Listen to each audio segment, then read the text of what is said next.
अमर bell 12वां बाब। वो नानो के पीछे उनके बेडरूम में दाखिल हो गई थी। बैठो, नानो ने अंदर दाखिल होते ही उससे कहा था। वो खामोशी से सोफे पर बैठ गई थी। नानो खुद अपने बेड पर बैठ गई थी। तुमने उमर से क्या कहा था? चंद लम्हों की खामोशी के बाद उन्होंने उसी उखड़े हुए लहजे में उससे पूछा था। मैंने ठीक अंदाजा लगाया था, ये सब कुछ उमर ही का किया धरा है। उसने नानो के सवाल पर सोचा था। मैं समझी नहीं नानो, मैंने इतना मुश्किल सवाल तो नहीं पूछा, सिर्फ यही पूछा है कि तुमने उमर को क्या कहा था। नानो, किस बारे में? इस घर से चले जाने के बारे में। अलीजा बिल्कुल साकित होकर रह गई। ये आप क्या कह रही हैं नानो? मैंने उससे क्या कहा है? तुम्हारी वजह से वो घर छोड़कर चला गया है और तुम कह रही हो कि मैंने उससे क्या कहा है? इस बार नानो का लहजा पहले से भी ज्यादा तल्ख था। वो हैरानी से उनका चेहरा देखती रही। नानो, मैंने उससे घर छोड़कर जाने के लिए नहीं कहा। आई स्वेयर, मैंने ऐसा कुछ नहीं कहा। वो रोहानसी हो गई थी। तो फिर वो किसी वजह के बगैर ही घर छोड़कर चला गया है। इस बार नानो का लहजा तंजिया था। मुझे नहीं पता कि वो क्यों घर छोड़ गया है, बट बिलीव मी नानो कि मैंने उसे घर छोड़ने के लिए नहीं कहा। मैं आखिर उससे ऐसी बात क्यों कहती? वो अपनी सफाई देने की कोशिश कर रही थी। तुमने उसे घर छोड़ने के लिए नहीं कहा, मगर तुमने ऐसे हालात पैदा कर दिए कि वो यहां नहीं रहे। वो नानो के इस इल्जाम पर हक्का बक्का रह गई। नानो, मैंने ऐसा कुछ भी नहीं किया। मैंने कभी ये नहीं सोचा था अलीजा कि तुम इस तरह की हरकतें करोगी। तुमने मेरी सारी उम्र की मेहनत पर पानी फेर दिया है। नानो प्लीज, आप इस तरह मत कहें। मैंने ऐसा कुछ नहीं किया जिसकी वजह से उमर घर छोड़कर चला गया हो। अलीजा, मैंने उससे बात की थी। तुम्हारा क्या मतलब है? मैंने उसे ऐसे ही जाने दिया है? उसी ने मुझे बताया था कि तुम्हें उसका यहां रहना पसंद नहीं है और वो यहां रहकर खामखा की टेंशन खड़ी नहीं करना चाहता। और मैं यही जानना चाहती हूं कि तुम्हें उसके यहां रहने पर क्या एतराज है? नानो ने तेज आवाज में बात करते हुए कहा था। अलीजा का चेहरा सुर्ख हो गया था। नानो, वो झूठ बोलता है। वो झूठा है और तुम? नानो, उसने आपसे एक बात कह दी और आपने सोचे समझे बगैर उसकी बात का यकीन कर लिया। अब मैं जब एक्सप्लेनेशन दे रही हूं तो आप मेरी बात ही सुनने को तैयार नहीं हैं। वो बिल्कुल रूहानसी हो रही थी। आपको उमर की हर झूठी बात पर यकीन आ जाता है, मगर मेरी बात पर यकीन नहीं है। उमर झूठ नहीं बोलता। नानो के जुमले ने उसकी रंजीदगी में इजाफा कर दिया था। और मैं, आप समझती हैं कि मैं झूठ बोलती हूँ? मुझे तुमसे फजूल बहस नहीं करनी है। मैं सिर्फ ये जानना चाहती हूँ कि तुम्हें उमर का यहाँ रहना क्यों पसंद नहीं है। नानो, मैंने आपसे कितनी बार कहा है कि मुझे उसके यहाँ रहने पर कोई एतराज नहीं है। उसे जरूर कोई गलतफहमी हुई है। यहाँ तो बहुत से लोग आते हैं और रहते हैं। क्या मैंने पहले कभी किसी के रहने पर एतराज किया है? फिर अब उमर के रहने पर क्यों करूंगी? उसने एक के बाद एक वजाहत देते हुए कहा था। आप उसे दोबारा वापस बुलाएं। नानो कुछ देर उसे देखती रही थी। वो अब यहां वापस नहीं आएगा, ये बात साफ साफ कहकर गया है। कम से कम रहने के लिए तो दोबारा वापस नहीं आएगा। आप बताएं नानो, इसमें मेरा क्या कसूर है? वो अपनी मर्जी से यहां आया, अपनी मर्जी से वापस यहां से चला गया। इसमें मेरा कोई हाथ नहीं है। अगर तुम उसके साथ वो सलूक ना करती जो तुमने किया तो शायद वो इस तरह से यहां से ना जाता। नानो अभी भी अपनी बात पर जमी हुई थी। मैंने उसके साथ क्या सलूक किया? नानो, मैंने तो उसके साथ कोई बुरा सलूक नहीं किया। अलीजा, तुमने मुझे बहुत मायूस किया है। मुझे कम से कम तुमसे इस तरह के रवैये की तवक्को नहीं थी। इतने सालों में इतनी मोहब्बत से तुम्हारी परवरिश करती रही हूं और तुमने चंद हफ्ते में इस सारी मेहनत पर पानी फेर दिया। क्या सोचता होगा उमर, मैंने तुम्हें इस तरह की तरबियत दी है? और जब वो जाकर अपने बाप से इस बात का जिक्र करेगा तो जहांगीर मेरे और तुम्हारे बारे में क्या सोचेगा? ये घर सिर्फ तुम्हारा नहीं, उन सब का भी है। ये और बात है कि वो लोग यहाँ बहुत कम आकर रहते हैं, मगर ना रहने से इस घर पर उनका हक तो खत्म नहीं हो जाता। उमर हो या तुम्हारा कोई और कजन, तुम्हें कोई इख्तियार हासिल नहीं कि तुम उनके यहाँ रहने पर कोई एतराज करो या अपनी नापसंदीदगी का इजहार अपने रवैये से करो। वो चुपचाप नानो की बातें सुनती रही थी, नानो बहुत दफ़ा उसे डांट दिया करती थी, मगर आज उनका रवैया बहुत ज़्यादा सख्त था। जिस तरह आज वो उससे बात कर रही थी, इस तरह से उन्होंने पहले कभी नहीं की थी। उमर के साथ तो खैर जो कुछ तुमने किया सो किया, मगर आइंदा ये हरकत फिर कभी मत करना। तुम अब बच्ची नहीं हो जिसे सारी बातें समझाना पड़े। बड़ी हो चुकी हो, हर चीज समझ सकती हो। बेहतर है कि अपने रवैये को ठीक करो। अब जाओ यहां से, मुझे कुछ काम है। उन्होंने एक लंबे चौड़े वास के बाद बात खत्म कर दी। वो शौक की हालत में उनके बेडरूम से निकल कर आई थी। सारा कसूर सिर्फ मेरा है और किसी का नहीं, उमर का भी नहीं। उसके यहाँ से चले जाने की वजह से मेरी हर खूबी खामी में तब्दील हो गई है। नानों को मैं बदतमीज लगने लगी हूँ। उमर की नानों को परवाह है, मेरी नहीं। वो अपने बेडरूम की तरफ जाते हुए कुछ और ही दिल गिरफ्तार हो गई थी। मेरी किसी को ज़रूरत ही नहीं है, मम्मी को नहीं, पापा को नहीं, नानों को भी नहीं। ज़रूरत तो उमर जैसे बंदे की होती है, जिसकी दुनिया में कोई वैल्यू हो। उसकी रंजीदगी में मुसलसल इजाफा होता जा रहा था। किस कदर फ्रॉड इंसान है।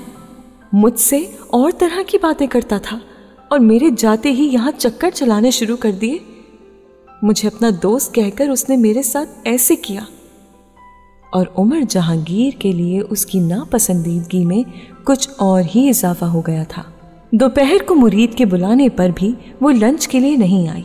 उसका ख्याल था कि नानू उससे आकर खुद ही लंच के लिए कहेंगी, लेकिन ऐसा नहीं हुआ। नानू ने उसे दोबारा लंच के लिए नहीं कहा और वो भी अपने कमरे से नहीं निकली। शाम को सोकर उठने के बाद वो नहाने के लिए बाथरूम चली गई थी। उसे उस वक्त वाकई भूख लग रही थी। नहाने के बाद नींद दिली से वो अपने कमरे से निकल आई थी। लाउंज में दाखिल होते ही कानों में पड़ने वाली आवाज से उसका खून खौलने लगा था। वो उमर की आवाज थी। अगर वो लाउंज में दाखिल ना हुई होती और नानू और उमर ने उसे ना देखा होता तो वो वहीं से वापस अपने कमरे में चली जाती। उस वक्त वो किसी सूरत भी उमर की शक्ल देखना नहीं चाहती थी, मगर लाउंज में दाखिल होते ही उमर की नज़र उस पर पड़ गई थी। ना सिर्फ उसने अलीज़ा को देख लिया था, बल्कि फौरन उसे मुखातिब भी किया था। हेलो अलीज़ा, इतनी जल्दी वापसी? उसने कुछ हैरानी से अलीज़ा से पूछा था। अलीज़ा ने एक नज़र सोफे पर बैठे हुए उमर पर डाली और फिर नानों की सारी नसीहतों को बालाए ताक रखते हुए कोई जवाब दिए बगैर किचन में चली गई। अपने पीछे से एक बार फिर उमर को अपना नाम पुकारते हुए सुना, मगर उस वक्त वो दुनिया का आखिरी शख्स था जिससे वो बात ना करना चाहती थी। ये यहाँ से चला गया है तो अब यहाँ क्या लेने आया है? उसने किचन में दाखिल होते हुए तल्खी से सोचा था। और उसे इस बात से क्या कि मैं इतनी जल्दी वापस क्यों आई हूँ? उस वक्त उसका गुस्सा आसमान से बातें कर रहा था। मुरीद बाबा, मुझे कुछ खाने के लिए दे दें। उसने किचन में दाखिल होते ही खान सामा से कहा था।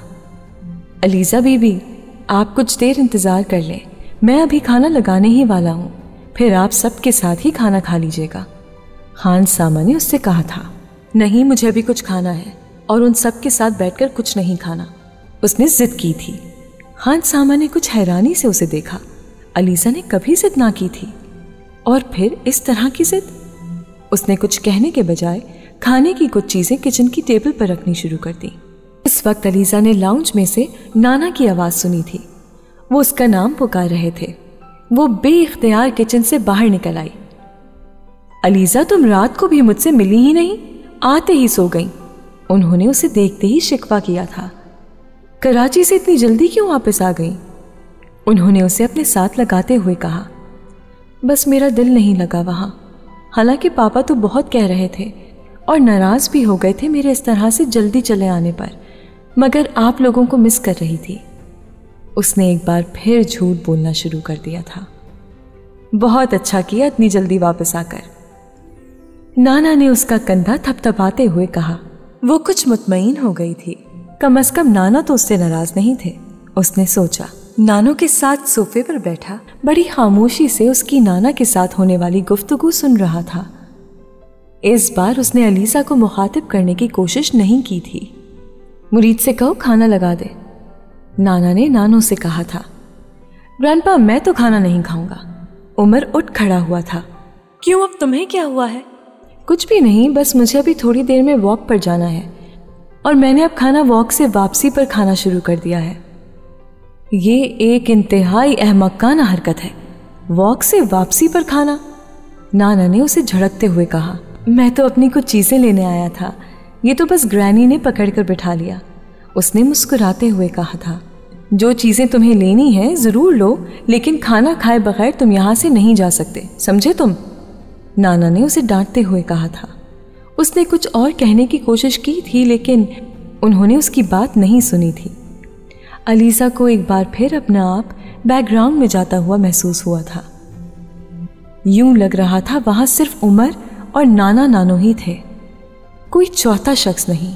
किसी चौथे शख्स की जरूरत ही नहीं थी। नाना की पूरी तवज्जो अब उमर पर मरकूज थी। वो मलूल होने लगी थी। खान सामा ने खाना लगा दिया था और अलीज़ा ने बड़ी खामोशी के साथ खाना खाया था। उमर के साथ टेबल पर उसकी दोबारा कोई बात नहीं हुई थी, ना ही वो उसकी तरफ मुतवज्जा था। वो नाना से बातों में मशगूल था और खाना खाने के बाद नाना कपड़े बदलने अपने कमरे में चले गए थे। नानो कॉफ़ी बनाने के लिए किचन में गई थी और उनके जाने के बाद उमर भी अपने कमरे में चला गया था। अलीज़ा डाइनिंग टेबल पर बिल्कुल अकेली बैठी रह गई थी। बेदिली के साथ वो अपनी प्लेट में मौजूद खाना खाती रही, फिर यकदम प्लेट छोड़कर उठ खड़ी हुई थी। उमर के कमरे के दरवाजे पर दस्तक देने से पहले वो हिचकिचाई थी। फिर उसने दरवाजे पर दस्तक दी। यस, कम इन। अंदर से उमर की आवाज उभरी थी। वो आहिस्ता से दरवाजा खोलकर अंदर दाखिल हो गई। उमर कारपेट पर एक बैग खोले कुछ चीजें उसमें रखने में मसरूफ था। अलीज़ा को देखकर कुछ हैरान हुआ था, मगर फिर उसके चेहरे पर एक मुस्कुराहट नमूदार हुई थी। आओ अलीज़ा, वो बदस्तूर अपने काम में मसरूफ था। बैठ जाओ, एक बार फिर अलीज़ा को देखते हुए कहा था। मैं बैठने के लिए नहीं आई, उसने खफगी से कहा था। वो चौंक कर उसकी तरफ मुतवज्जा हुआ था और फिर हौले से हंस दिया। अच्छा, वो एक बार फिर अपने काम में मसरूफ हो गया था। आपने नानो से मेरे बारे में क्या कहा है? उसने सर उठाकर उसकी तरफ देखा।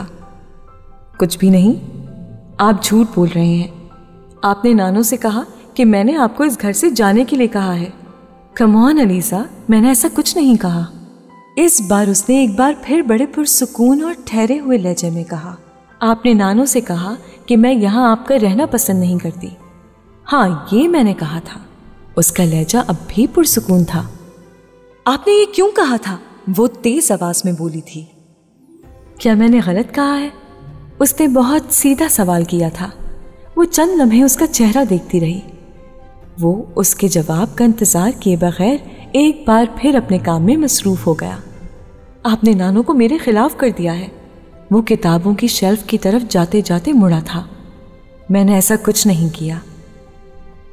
आपने किया है। मैंने जो कुछ भी किया है वो तुम्हारी खुशी और कन्वीनियंस के लिए किया है, और इसमें ग्रैनी को तुम्हारे खिलाफ करने की अहमकाना हरकत शामिल नहीं है।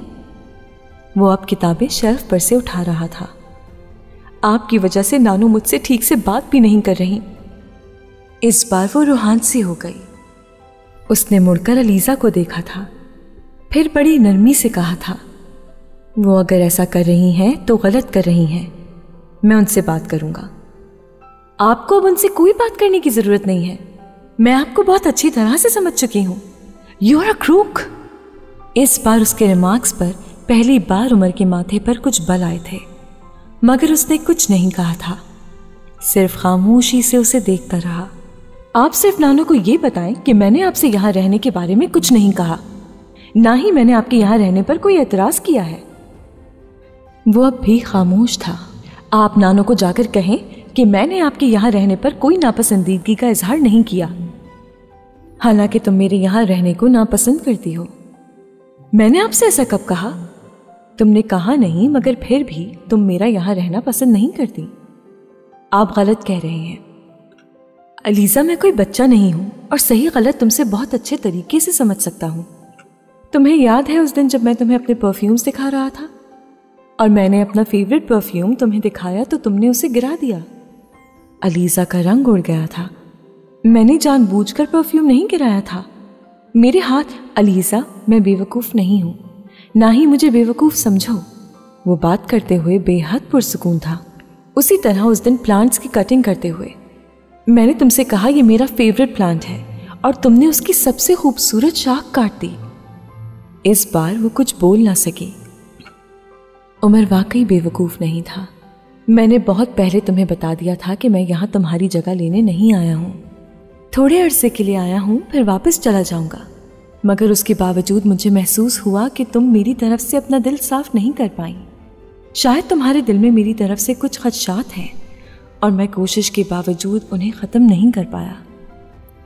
इसलिए मैंने बेहतर यही समझा कि ये जगह छोड़ दूँ। बस इतनी सी बात थी और मैंने ग्रैनी से भी इन सब बातों के बारे में कुछ भी नहीं बताया। उन्होंने जब मेरे बाहर जाने के फैसले के बारे में बहुत इसरार किया तो मैंने उनसे सिर्फ इतना कहा कि तुम मेरे यहाँ रहने को पसंद नहीं करती। इससे ज़्यादा मैंने उनसे कुछ नहीं कहा।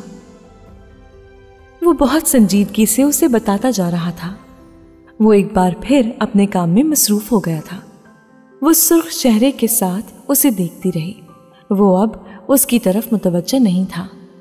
प्लीज़ आप वापस आ जाएं। उमर ने गहरी सांस लेकर उसे देखा था।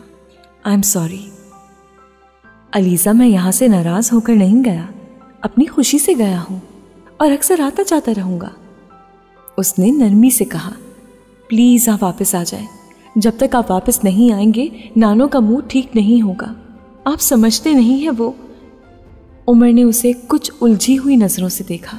वो बेहद परेशान नज़र आ रही थी। मैं दोबारा ऐसी कोई हरकत नहीं करूँगी जिससे आपको शिकायत हो। वो उससे नज़रें नहीं मिला रही थी। अलीज़ा, मैं वापस नहीं आ सकता। उसने मायूसी से उमर को देखा। जहाँ तक ग्रैनी की बात है तो वो तुमसे बहुत मोहब्बत करती है। वो तुमसे नाराज़ नहीं हो सकती। हाँ, वो तो मुझसे बहुत मोहब्बत करती हैं, मगर फिर भी ये घर मेरा नहीं है। मेरा तो अब कोई घर है ही नहीं। उमर ने उसे अपने दोनों हाथ आंखों पर रखते हुए देखा था और वो जान गया था वो क्या छुपाने की कोशिश कर रही थी। चंद लम्हों तक वो उसे हैरान परेशान आंखों पर हाथ रखे सिसकियां भरते देखता रहा। फिर वो उसके करीब आ गया था। अलीज़ा, क्या हुआ? रोने वाली क्या बात है? उसने बच्चों की तरह उसे चमकारते हुए उसके चेहरे से हाथ हटाने की कोशिश की थी, मगर चुप होने के बजाय वो यकदम फूट फूट कर रोने लगी थी। वो साकित खड़ा उसे देखता रहा था। फिर उसने कंधों से पकड़कर उसे बेड पर बिठा दिया था। ठीक है, मैं वापस आ जाता हूँ, लेकिन तुम ये रोना बंद कर दो। अलीज़ा ने उसे कहते सुना था, मगर वो खुद समझ नहीं पा रही थी कि वो अपने आंसुओं पर काबू क्यों नहीं पा रही। उसे नहीं पता वो कितनी देर रोती रही थी। उसने दोबारा उमर की आवाज़ नहीं सुनी थी। काफ़ी देर के बाद जब उसके आंसू थमे तो उसने आहिस्ता से चेहरा ऊपर उठाया। उसके बिल्कुल सामने ही उमर एक कुर्सी पर बैठा हुआ था। वो अंदाज़ा कर सकती थी कि उस वक्त उसका चेहरा क्या मंजर पेश कर रहा होगा। सूजी हुई आंखें, गीला चेहरा, सुर्ख नाक और उसमें से बहता हुआ पानी। इससे ज़्यादा बुरी वो और किसी हालत में भी नहीं लग सकती थी। उसने सर नीचे झुकाकर टी शर्ट की आस्तीनों से चेहरा साफ करने की कोशिश की। फिर नामहसूस अंदाज में टी शर्ट के कोने से नाक से बहता हुआ पानी साफ करना चाहा था और उसी वक्त टिश्यू का डिब्बा उसके सामने आ गया। कुछ झिझक के बाद उसने 2 टिश्यूज निकाल लिए थे। पानी चाहिए? बहुत नर्म आवाज़ में उससे पूछा गया और उसका सर इस बात में हिल गया। जब तक उसने टिश्यू से अपने चेहरे को खुश किया, वो एक गिलास में पानी लेकर आ गया। उसने पानी पीने के बाद उसी खामोशी से गिलास वापस उसे थमा दिया था। रोना किस बात पर आया था? वो अब उसके पास बैठकर उससे पूछ रहा था। अलीज़ा को अब शर्मिंदगी महसूस होने लगी थी। उसे रोना नहीं चाहिए था, कम से कम उमर के सामने तो बिल्कुल भी नहीं। कराची में कोई बात हुई है क्या? अलीज़ा ने खौफ के आलम में सर उठाकर उसे देखा। वो बला का कयाफा शनास था। वो बड़े गौर से उसका चेहरा देख रहा था। अलीज़ा का दिल चाहा उसे बता दे कि उसके पापा ने उसके साथ क्या सलूक किया, मगर वो एक बार फिर रुक गई। उसकी आंखें एक बार फिर धुंधलाने लगी थीं। इस बार उमर ने बड़ी नरमी से अपनी उंगलियों से आंसू पोंछ दिए थे। रोने से क्या होगा अलीज़ा? जिंदगी में तो बहुत कुछ फेस करना पड़ता है, हर बार आंसू प्रॉब्लम हल नहीं करते। उसका ख्याल था उमर उससे पूछेगा कि वहां ऐसा क्या हुआ है जिसकी वजह से वो इतनी दिल गिरफ्तार थी, मगर उमर ने मजीद कोई सवाल नहीं किया था। उसके बजाय नर्म लहजे में एक नसीहत की गई थी। चलो मैं तुमसे वादा करता हूं, मेरे पास जब भी रुपए आए मैं तुम्हें एक घर जरूर गिफ्ट करूंगा। अलीसा ने हैरानी से उमर को देखा था। I am serious. वो अलीसा की हैरानी को भाप गया था। मुझे घर नहीं चाहिए। तो फिर क्या चाहिए? कुछ भी नहीं। वो अभी भी इतनी ही मलूल नजर आ रही थी। वो चुपचाप उसे देखता रहा। आप फिर यहां रहेंगे ना? उसने अचानक सर उठाकर उमर से पूछा था। हाँ, रहूंगा। उमर को उसके चेहरे पर कुछ इत्मीनान नजर आया था। वो उठकर खड़ी हो गई थी। फिर ये चीजें वापस रख दें। उसने बैग की तरफ इशारा किया। मैं रख दूंगा, लेकिन आज तो मुझे जाना ही होगा क्योंकि मेरा बाकी सामान तो वही है, उसने कहा था। वो उठकर दोबारा अपने बैग की तरफ चला गया था। अब वो बैग से चीजें वापस निकाल रहा था। अलीसा ने कुछ मुतमईन होकर उसे देखा था और कमरे से निकलने के लिए मुड़ गई। दरवाजे के हैंडल पर हाथ रखते हुए उसकी नजर कमरे के कोने में पड़ी हुई एक चीज पर पड़ी थी और वो ठिठक कर रह गई। अमरबेल, बाब 13। उमर के बारे में क्या बात कर रहे थे? वो भी कुछ फिक्रमंद हो गई थी। नानो अब बहुत उलझी हुई लग रही थी। पता नहीं अब क्या प्रॉब्लम है। नानो बड़बड़ाई थी। अंकल जहांगीर कल पाकिस्तान आएंगे? उसने इस बार सवाल बदल दिया था। नहीं, पाकिस्तान तो वो 2 दिन पहले ही आ चुका है। उन्होंने आपको पहले इन्फॉर्म क्यों नहीं किया? पता नहीं, मिलने भी नहीं आए। अब मैं क्या कर सकती हूं, उसकी मर्जी है। पहले तो सीधा यहीं आया करते थे। पहले तो बात ही और थी। पहले तो तुम्हारे नाना की वजह से वो सीधा यहीं आया करता था। अब जब से उनकी डेथ हुई है, जहांगीर बहुत लापरवाह हो गया है। अंकल लाहौर में ही है? पता नहीं, ये मैंने नहीं पूछा। हो सकता है लाहौर में ही हो, ये भी मुमकिन है कि अभी कराची में हो। कल किस वक्त आ रहे हैं? कह रहा था कि शाम को आएगा। आपने उनसे पूछा कि यहाँ कितने दिन रहेंगे? तुम बेवकूफ़ हो अलीसा, भला मैं ये कैसे पूछ सकती थी? वो सोचता माँ को पहले ही उसकी वापसी की फिक्र पड़ गई है। अलीसा का चेहरा खफ्त से थोड़ा सुर्ख हो गया था। नहीं, मेरा ये मतलब नहीं था। मैं तो इसलिए पूछना चाह रही थी ताकि उनका कमरा उसी तरह सेट कर सकूं। रहेंगी तो यहीं ना? हाँ, कह तो यही रहा है कि यहीं रहेगा। मुझसे कह रहा था कि उमर को उसकी आमद के बारे में कुछ ना बताऊं। मैंने कहा कि उमर तो यहाँ है ही नहीं। कहने लगा कि फिर भी उसे मेरे आने की इतला नहीं होनी चाहिए। अंकल जहांगीर ने ऐसा क्यों कहा? अलीसा कुछ हैरान हुई थी। आखिर वो उमर से अपनी आमद क्यों छुपाना चाह रहे हैं? ये तो मेरी भी समझ में नहीं आया। पता नहीं अंकल जहांगीर और उमर का इतना झगड़ा क्यों होता रहता है। दोनों गुस्सावर हैं, दोनों ही अपनी मनवाने वाले हैं। फिर झगड़ा नहीं होगा तो क्या होगा?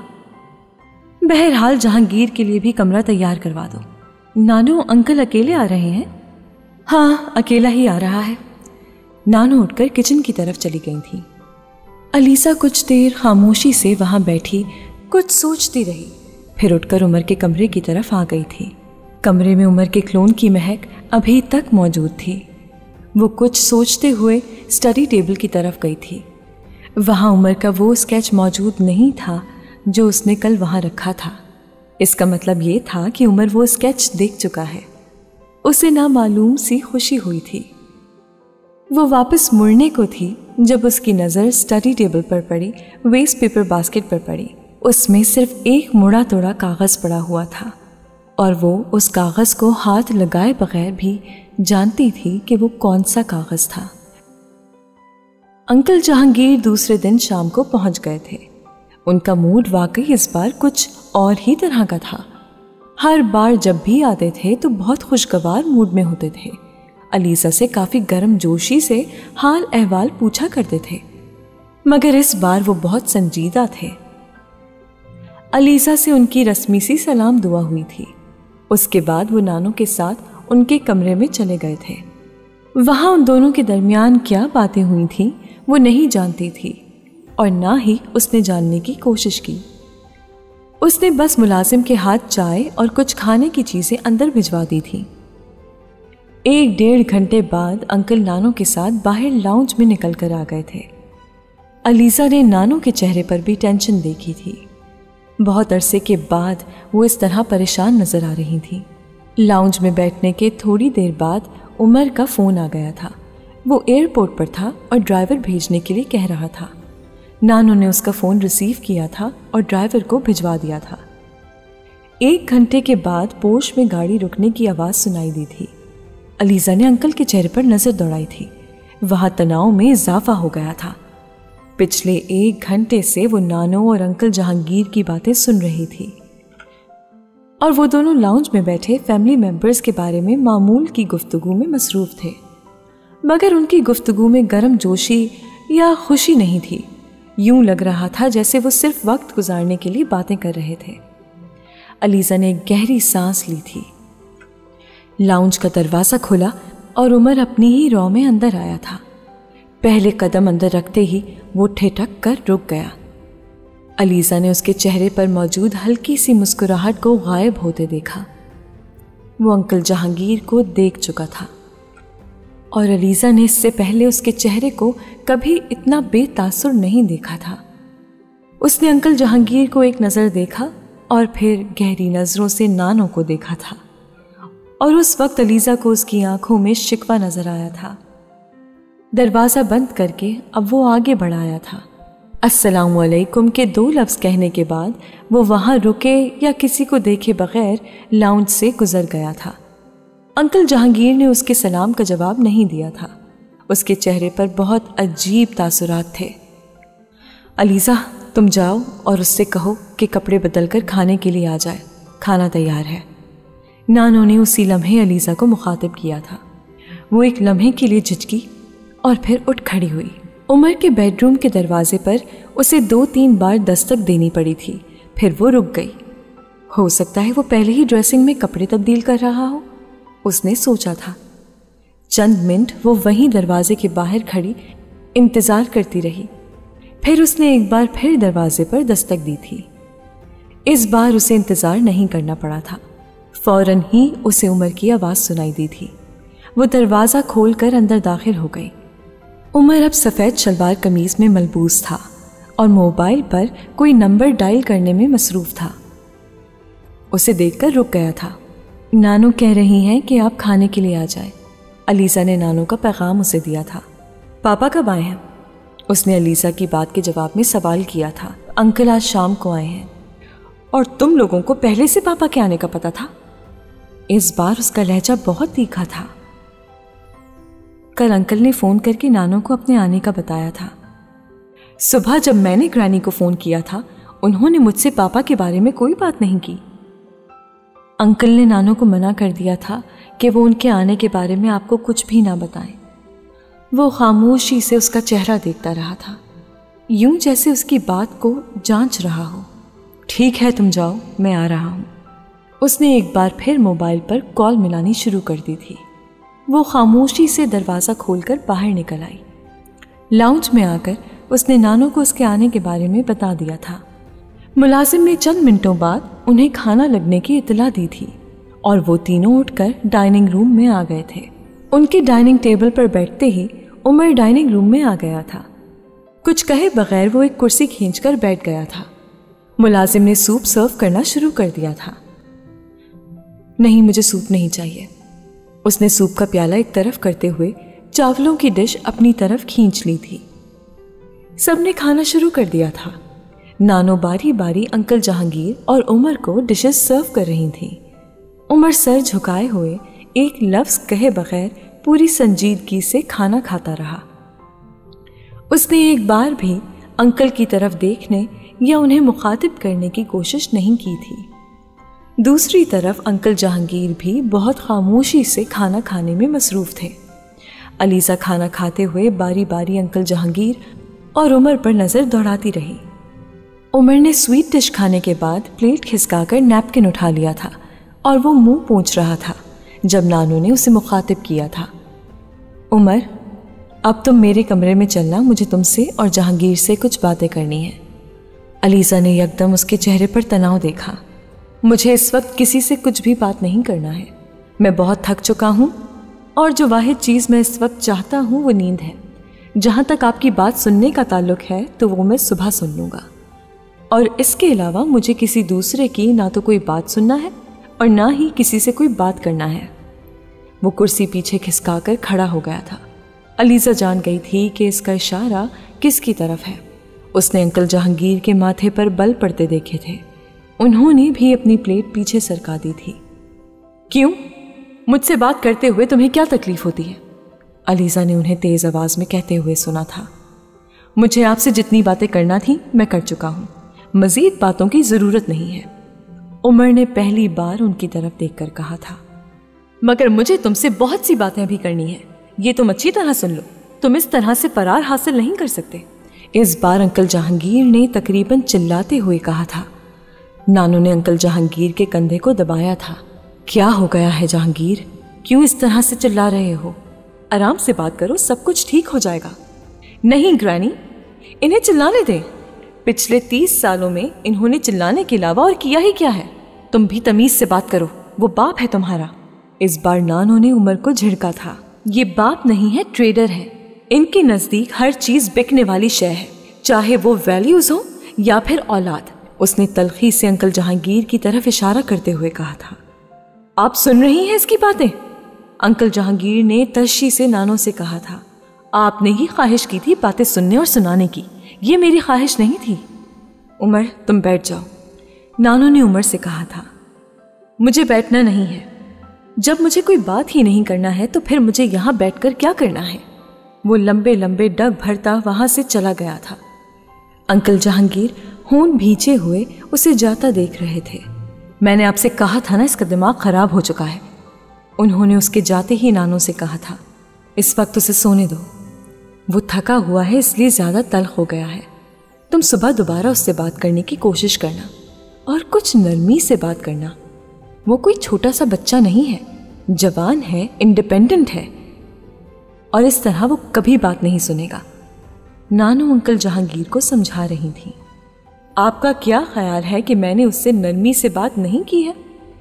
मैं उससे हर तरह से बात कर चुका हूं, मगर वो अपनी बात पर जमा हुआ है। उसे एहसास ही नहीं है कि उसकी जिद मेरे लिए कितनी नुकसानदेह साबित हो सकती है। वो तेज आवाज में नानू से बात कर रहे थे, जो बड़ी खामोशी से उनकी बातें सुन रही थी। ठीक है, फिलहाल अभी तो कुछ नहीं हो सकता। वो सोने चला गया है, तुम भी जाकर सो जाओ। सुबह देखूंगी कि मैं तुम्हारे लिए क्या कर सकती हूँ। नानू ने अंकल जहांगीर को दिलासा देते हुए कहा, और वो अंकल जहांगीर को अपने साथ लेकर टेबल से उठ गई। अलीज़ा चुपचाप वहीं बैठी अंकल जहांगीर की गुत्थियां सुलझाने की कोशिश करती रही। मुलाजिम टेबल से खाने के बर्तन उठाने लगा। वो सोचती रही कि इस बार उमर और अंकल के दरमियान वजाए तनाज़ा क्या हो सकती है। उन दोनों के दरमियान होने वाला ये पहला झगड़ा नहीं था। अलीज़ा को ऐसे बहुत से मौके याद थे जब उन दोनों के दरमियान इख्तलाफात होते रहे थे, मगर इस बार मामला यकीनन ज़्यादा सीरियस था। अगले दिन वो यूनिवर्सिटी चली गई थी। उसका ख्याल था कि उसकी वापसी तक अंकल जहांगीर और उमर के दरमियान जो बात होना होगी हो चुकी होगी और घर का आसाब शिकन माहौल बदल चुका होगा। मगर दोपहर को वापसी पर उसे पता चला था कि उमर सुबह ही कहीं चला गया था और अभी तक वापस नहीं आया। अंकल जहांगीर का पारा आसमान से बातें कर रहा था और नानू की समझ में ही नहीं आ रहा था कि वो क्या करे। उमर शाम के वक्त वापस आया था और इस बार अंकल जहांगीर ने वक्त ज़ाया किए बगैर उससे बात करनी शुरू कर दी। वो लाउंज में ही बैठे हुए थे और अलीज़ा चंद मिनट पहले ही उन्हें चाय देकर आई थी। मैं आपको कल भी बता चुका हूँ कि मुझे आपसे कोई भी बात नहीं करनी, उमर ने लाउंज में खड़े खड़े हाथ उठाकर कहा था। उमर, इस तरह उमर ने नानू को बात भी मुकम्मल ना करने दी थी। ग्रैनी, मैं यहाँ इसलिए आया हूँ ताकि कुछ दिन सुकून से गुजार सकूं। अगर ये मुमकिन नहीं है तो फिर मैं यहाँ से चला जाऊंगा। ये कहकर वो लाउंज से निकल गया था। नानू ने उसे आवाज़ दी थी मगर उसने उनकी आवाज़ को नज़रअंदाज कर दिया था। अलीज़ा जाओ उसे जाकर कहो कि आकर चाय तो पी ले। नानो ने अलीज़ा से कहा। वो उठकर उमर के कमरे की तरफ आ गई थी। दस्तक की आवाज़ सुनते ही अंदर से उमर ने आवाज़ दी थी। अलीज़ा दरवाज़ा खोलकर अंदर दाखिल हो गई थी। वो अपने गले में बंधी हुई टाई खोल रहा था। अलीज़ा ने नानो का पैगाम उसे पहुंचा दिया था। नहीं, मुझे चाय नहीं पीनी, उसने बड़ी तरशी से कहा। अलीज़ा ने उसके चेहरे पर थकन के आसार देखे थे। उसकी आंखों में सुर्खी थी। शायद वो रात को देर से सोया था। अलीज़ा को बेख्तियार उस पर तरस आ गया। उसका दिल चाहा कि वो अंकल जहांगीर को यहाँ से वापस भेज दे। अगर वो बात नहीं करना चाहता तो नानो और अंकल उसे क्यों मजबूर कर रहे हैं? उसने खुद ही जानिबदारी से सोचा था। मैं चाय यहाँ ले आऊं? अलीज़ा ने हमदर्दी से उससे पूछा था। नहीं, ज़रूरत नहीं है, उसने बड़ी रुखाई से इनकार कर दिया था। वो उसी खामोशी से कमरे से बाहर निकल आई। वो चाय पीना ही नहीं चाहता, उसने लाउंज में आकर कहा था। वो मेरा सामना करना नहीं चाहता। आप देख रही हैं कि वो मेरे साथ क्या कर रहा है। उसने अंकल जहांगीर का चेहरा सुर्ख होते हुए देखा था। अलीज़ा, तुम उससे जाकर कहो कि मैं बुला रही हूं। नानो ने अंकल जहांगीर को जवाब देने के बजाय उससे कहा था। वो एक बार फिर वापस पलट गई थी। उसे अपने पीछे अंकल जहांगीर की आवाज़ सुनाई दी थी। वो एक बार फिर नानो से कुछ कह रहे थे। उमर इस बार उसके पैगाम पर भड़क उठा था। मैं एक बार बता चुका हूं कि मुझे चाय की ज़रूरत नहीं है और ना ही मुझे बाहर आना है। तुम जाकर ग्रैनी से कह दो और प्लीज़ अब दोबारा यहाँ कोई पैगाम लेकर मत आना। बार बार मुझे डिस्टर्ब मत करो, उसने खासी तलखी से अलीज़ा से कहा था। उसे याद नहीं पड़ता था कि उमर ने कभी उसे इस तरह से झिड़का हो। वो एक बार फिर पलटी थी और तभी एक झटके से दरवाज़ा खोलकर अंकल जहांगीर अंदर आ गए थे। आपको मेरे कमरे में इस तरह दाखिल होने का कोई हक नहीं है, उसने उमर को तेज़ आवाज़ में कहते हुए सुना था। अलीज़ा की समझ में नहीं आया कि वो क्या करे, वहाँ ठहरे या चली जाए। ये कमरा मेरे बाप का है, अंकल जहांगीर ने जवाबन कहा था। लेकिन आपका नहीं है, आप यहाँ से चले जाएं, उमर ने तरशी से उनसे कहा था। मैंने अपनी जिंदगी में तुम जैसा खुद गर्ज, खुद पसंद और गैर जिम्मेदार शख्स नहीं देखा। अंकल ने उसकी तरफ उंगली से इशारा किया था। हाँ, मैं खुद गर्ज, खुद पसंद और गैर जिम्मेदार हूँ क्योंकि आपका ही बेटा हूँ, उमर ने उन्हें उसी लहजे में जवाब दिया था। अलीज़ा को अंकल जहांगीर के पीछे दरवाजे में नानो नजर आई थी। मैं तुमसे आखिरी बार साफ साफ बात करना चाहता हूँ। मुझे जितनी बात करनी थी कर चुका हूँ, अब और कोई बात करना नहीं चाहता। आपको पहले भी मैं इनकार कर चुका हूँ, अब भी इनकार ही करता हूँ और मेरा जवाब आइंदा भी यही होगा। अब आप मेरा पीछा छोड़ दें और यहाँ से चले जाएं। उमर, तुम्हें क्या हो गया? इस तरह बिहेव क्यों कर रहे हो? इस बार नानो आगे आई थी। मैं बिल्कुल ठीक बिहेव कर रहा हूँ। आप नहीं जानती कि ये मेरे साथ क्या करना चाह रहे हैं। मैं जानती हूँ और मेरा ख्याल है कि जहांगीर जो कह रहा है इसमें कोई हर्ज नहीं, नानो इस बार धीमे लहजे में बोली थी। उमर हैरान नजर आया। आप जानती हैं और फिर भी आपको इस बात में कोई हर्ज नजर नहीं आ रहा? उमर, तुम्हें शादी तो करना ही है तो फिर जहांगीर की मर्जी से करने में क्या हर्ज है? अलीज़ा ने एक शौक के आलम में नानो की तरफ देखा था मगर वो उसकी तरफ मुतवज्जा नहीं थी। आपके बेटे ने सारी जिंदगी दूसरे लोगों को अपने फायदे के लिए इस्तेमाल किया है और ग्रैनी, मैं उन लोगों की लिस्ट में शामिल नहीं होना चाहता। वो तुम्हें क्यों इस्तेमाल करेगा? तुम तो उसके बेटे हो। हर बाप अपनी औलाद की शादी के बारे में सोचता है, हर बाप अपनी औलाद की खुशी चाहता है। हर बाप नहीं ग्रैनी, हर बाप नहीं। कुछ बाप आपके बेटे जैसे भी होते हैं जो सिर्फ अपने बारे में ही सोचते हैं, सिर्फ अपनी खुशी का ही ख्याल रखते हैं। ये जिस सियासतदान की बेटी से मेरी शादी करना चाहते हैं, मैं उससे शादी करना नहीं चाहता। अगर बात खुशी की है तो मैं वहां शादी करके खुश नहीं रह सकता। ये मेरी खुशी की खातिर मुझे मजबूर ना करें, मगर ग्रैनी, बात खुशी की नहीं है, बात कीमत की है। इन्हें मेरी बहुत अच्छी कीमत मिल रही है और ये मुझे बेच देना चाहते हैं। उमर, तुम गलत कह रहे हो, नानो ने उसकी बात के जवाब में कहा था। मैं गलत कह रहा हूं? उमर इस्तहज़ाइया अंदाज में हंसा था। ग्रैनी, मैं गलत नहीं कह रहा और आप अपने बेटे को मुझसे ज्यादा नहीं जानती। उमर, तुम्हें किस बात पर एतराज है? जहांगीर बता रहा था कि वो लड़की खूबसूरत है, तालीम याफ्ता है, उसका बाप मिनिस्टर है, इस मुल्क के चंद नामी ग्रामी खानदानों में से एक है। तुम्हें और क्या चाहिए है? उस लड़की से शादी करके तुम्हारा अपना करियर बन जाएगा। मुझे करियर नहीं बनाना है, मुझे किसी नामी ग्रामी खानदान का हिस्सा नहीं बनना है। मुझे सिर्फ आज़ादी चाहिए। आधी जिंदगी बाप के इशारों पर नाचते हुए गुजार दी, बाकी जिंदगी बीवी और उसके खानदान के इशारों पर नाचते हुए नहीं गुजारना चाहता। जिस लड़की की खूबसूरती और तालीम के बारे में ये आपको बता रहे हैं, उसके बारे में मैं सब कुछ जानता हूँ। उसके कितने बॉयफ्रेंड्स हैं और उसका बाप उससे मुझसे क्यों भी आना चाहता है, मैं ये भी जानता हूँ। उमर, फजूल बात मत करो। तुम्हारा बाप तुम्हारे लिए किसी बुरे कैरेक्टर की लड़की का इंतखाब क्यों करेगा? तुम्हें जरूर कोई गलतफहमी हो गई है। सामने खड़े हैं आपके, उस लड़की के बारे में मुझसे ज्यादा जानते होंगे, आप उन्हीं से पूछ लें। मुझ पर तो आपको यकीन ही नहीं है, तो इनसे पूछें कि वो कितनी बाकिरदार लड़की है। उसने तल्ख लहजे में कहते हुए बाप की तरफ इशारा किया था। तुम कितने बाकिरदार हो?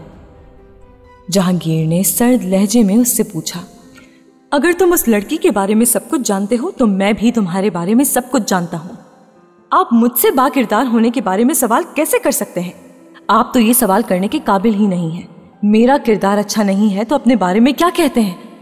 फॉरेन ऑफिस के एक चपरासी के सामने भी आपका नाम लिया जाएगा तो वो आपका कैरेक्टर सर्टिफिकेट पेश कर देगा। वो अब आप से बिल्कुल बाहर हो चुका था। तुम जिस माँ के बेटे हो, तुमसे मैं यही सब कुछ तवक्को कर सकता हूं। अंकल जहांगीर अब बिभर उठे थे। माँ के बारे में एक लफ्ज नहीं, एक लफ्ज नहीं। जिस औरत से आपका कोई ताल्लुक नहीं है उसके बारे में बात करने का कोई हक नहीं रखते आप। मैंने 3 साल तक फॉरेन सर्विस में रहकर आपके लिए बहुत कुछ किया है। मैंने अपने ज़मीर को बिल्कुल सुला दिया। आपने जिस तरह चाहा मुझे इस्तेमाल किया। आपकी वजह से मेरा करियर खराब हुआ, मेरा सर्विस रिकॉर्ड बुरा रहा, लेकिन मैंने वही किया जो आपने कहा। मगर अब नहीं, हर चीज की एक हद होती है और आपके नजदीक मेरी हैसियत एक रबर स्टैम्प से ज्यादा नहीं है। मेरे वजूद को इस्तेमाल करके आप अपनी मर्जी के फैसले नहीं कर सकते। अब मैं वही करूंगा जो मैं चाहूंगा, कुछ भी आपकी मर्जी के मुताबिक नहीं करूंगा। क्या किया है तुमने मेरे लिए? क्या नहीं किया मैंने आपके लिए? आपने 3 साल तक मुझे इस्तेमाल किया है। तुमने मेरे लिए कुछ करके मुझ पर कोई एहसान नहीं किया है। तुम जानते हो कि जिस जगह तुम्हारी पोस्टिंग हुई है वहां तुम जैसे जूनियर ऑफिसर की पोस्टिंग मेरी मदद के बगैर कैसे हो सकती थी? जो स्टार्ट मैंने तुम्हें तुम्हारी सर्विस में दिया वो बहुत कम लोगों को मिलता है, मगर तुम्हें मेरा कोई एहसान याद ही नहीं है। आपने मेरी पोस्टिंग इसलिए वहां करवाई थी ताकि उस सीट को आप अपनी मर्जी के मुताबिक इस्तेमाल कर सके। आप मुझे फॉरेन सर्विस में लेकर ही इसलिए आए थे ताकि मुझे इस्तेमाल करके अपने लिए कुछ और फायदा हासिल कर सकें। तुम्हारी इज्जत की वजह से जानते हो मुझे कितना नुकसान पहुंच सकता है। इस बार उनका लहजा कदरे नर्म था। मेरी बला से आपको क्या नुकसान पहुंचता है और कितना नुकसान पहुंचता है ये आपके सोचने की बातें हैं, मेरी नहीं। वो अभी भी इतना ही तल्ख था। तुम उस लड़की से शादी नहीं करोगे? नहीं, मैं किसी भी कीमत पर शादी नहीं करूंगा। जानते हो उस लड़की से शादी करके तुम कहां पहुंच सकते हो। आप मेरा हमदर्द बनने की कोशिश मत करें। मैं उससे शादी करके कहीं नहीं पहुंचूंगा। हाँ, आपके सारे प्रॉब्लम्स हल हो जाएंगे। सर्विस में आपको 2 साल की एक्सटेंशन मिल जाएगी। आपके खिलाफ चलने वाली इंक्वायरीज की रिपोर्ट्स गायब हो जाएंगी।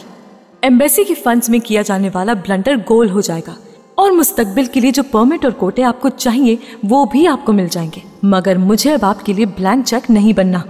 तुम इस सब के लिए बहुत पछताओगे। मैं पहले ही बहुत पछता चुका हूं और अब और नहीं पछताऊंगा। मैं तुम्हें आसमान पर ले जाना चाहता हूं और तुम एक गटर के कीड़े बनकर जिंदगी गुजारना चाहते हो। हाँ, आप मुझे आसमान पर ले जाना चाहते हैं, लेकिन मेरे गले में फंदा डालकर मुझे ऊपर उठाना चाहते हैं।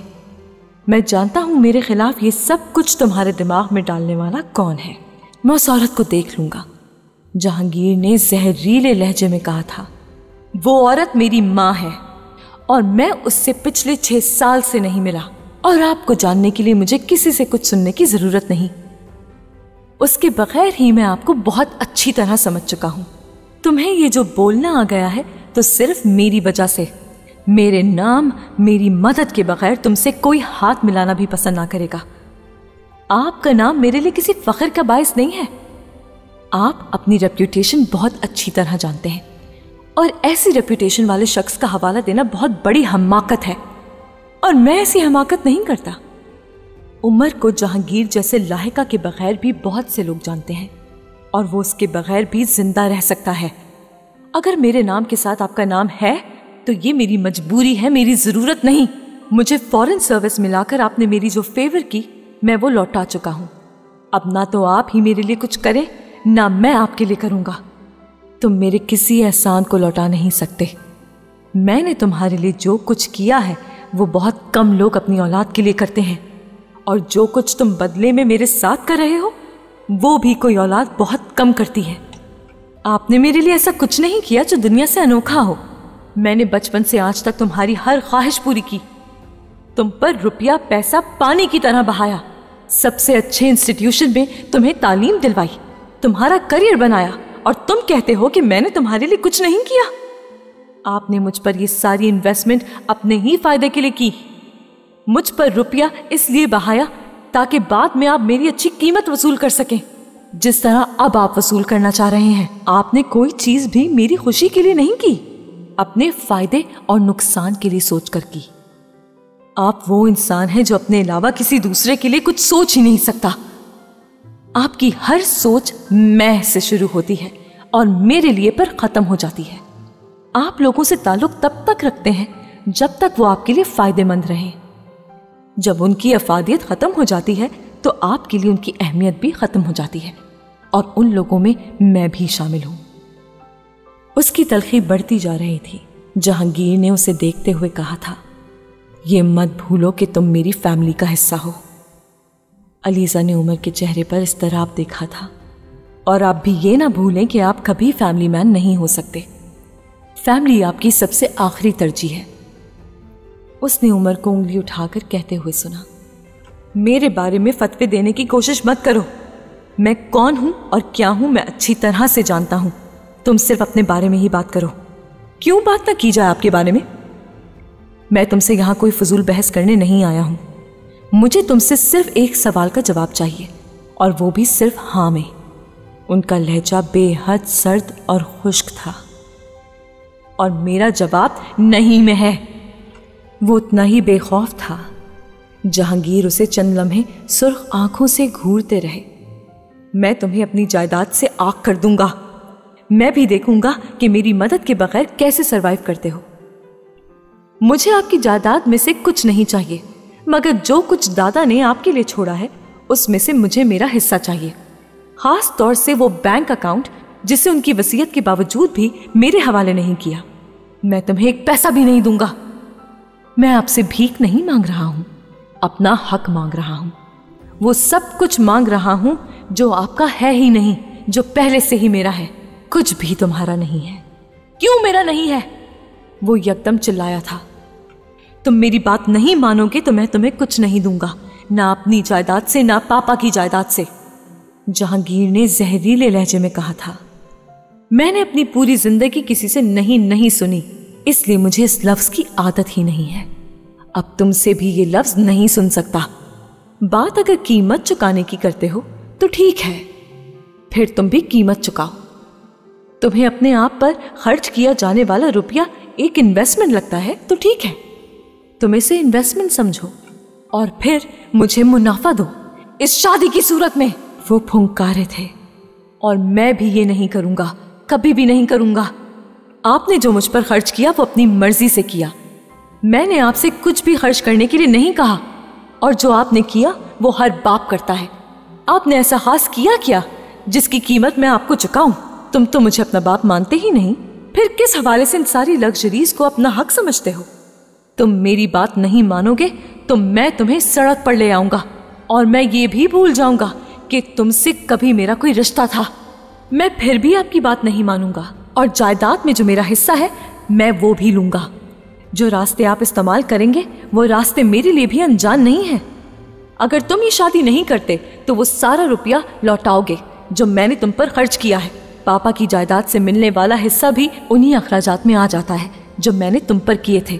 और उसके अलावा जो जितनी रकम तुम्हें पे करनी है वो मेरा वकील बहुत जल्द बता देगा। अगर तुम अपने हिस्से के लिए कोर्ट में जाना चाहते हो तो शौक से जाओ, मैं भी तो देखूं कि तुम कितने पानी में हो। जहां तक तुम्हारे करियर की बात है तो फॉरेन सर्विस तो तुमने छोड़ ही दी है और तुम सोच रहे हो कि तुमने मुझसे पीछा छुड़ा लिया है। तुम पुलिस ज्वाइन कर रहे हो। उसके बाद मैं तुम्हें बताऊंगा कि मुझसे पीछा छुड़ाना आसान नहीं है। मेरी पहुंच जहां तक है तुम उसका तसव्वुर भी नहीं कर सकते। जिस शख्स की बेटी से तुम शादी करने पर इनकार कर रहे हो वो शख्स मेरे पीछे हट जाने पर तुम्हें जिंदा गाड़ देगा। करियर की तो बात ही ना करो। इस इनकार के बाद कम से कम इस मुल्क में तो तुम्हारे लिए कोई करियर है ना ही कोई फ्यूचर। बाहर तुम रहना नहीं चाहते, अंदर मैं तुम्हें रहने नहीं दूंगा। जॉब के चंद हजार रुपयों में तुम गुजारा नहीं कर सकते। मेरी तरफ से अब दोबारा तुम्हें किसी किस्म की कोई मदद नहीं मिलेगी। तुम अपनी जॉब के जरिए पैसा बनाने की कोशिश करना और ये हम होने ही नहीं देंगे। और फिर 1 साल के अंदर अंदर तुम मेरे पास माफी मांगने आओगे। तब तुम मेरी हर बात मानने के लिए तैयार होगे, लेकिन उस वक्त मैं तुम पर थूकूंगा भी नहीं। उसके बजाय तुम्हें ठोकर मारूंगा। ये है तुम्हारा ब्राइट फ्यूचर जिसे हासिल करने के लिए तुम फॉरेन सर्विस छोड़कर यहां आ गए हो। अंकल जहांगीर के लहजे में बेहद जहर था। अलीजा साकित खड़ी ये सब कुछ देख रही थी। नानो उस वक्त बिल्कुल ही खामोश थी और उमर के चेहरे पर तो उस वक्त वहशत के अलावा और कुछ दिख नहीं रहा था। वो खामोशी से गहरे सांस ले रहा था, मगर उसकी सुर्ख आंखें और भींचे हुए होंठ उसे पुरसुकून जाहिर नहीं कर रहे थे। आप अंदाजा नहीं कर सकते कि इस बार मैं आपसे पीछा छुड़ाने के लिए किस हद तक जा सकता हूं। वो गुर्राया। मैं तुम्हारे लिए कोई जाए फरार नहीं छोड़ूंगा, जहांगीर ने उतने ही सर्द लहजे में कहा था। आप हर रास्ता बंद नहीं कर सकते। कोई ना कोई रास्ता तो हर इंसान के पास होता है। मेरे पास भी है। अलीजा ने उसे उल्टे कदमों पीछे जाते और कहते हुए सुना था। उसने अंकल जहांगीर के चेहरे पर एक जहरीली मुस्कुराहट देखी थी और फिर उसने उमर जहांगीर को बिजली की सी तेजी से साइड टेबल की दराज खोलते और रिवॉल्वर निकालते देखा था। अगले ही लम्हे उसने अपने वजूद को खौफ से सर्द होते पाया था। उमर! उसके हलक से बेख्तियार चीख निकली थी। वो अब भी उसकी तरफ मुतवज्जा नहीं था। वो रिवॉल्वर का सेफ्टी क्या छटा रहा था।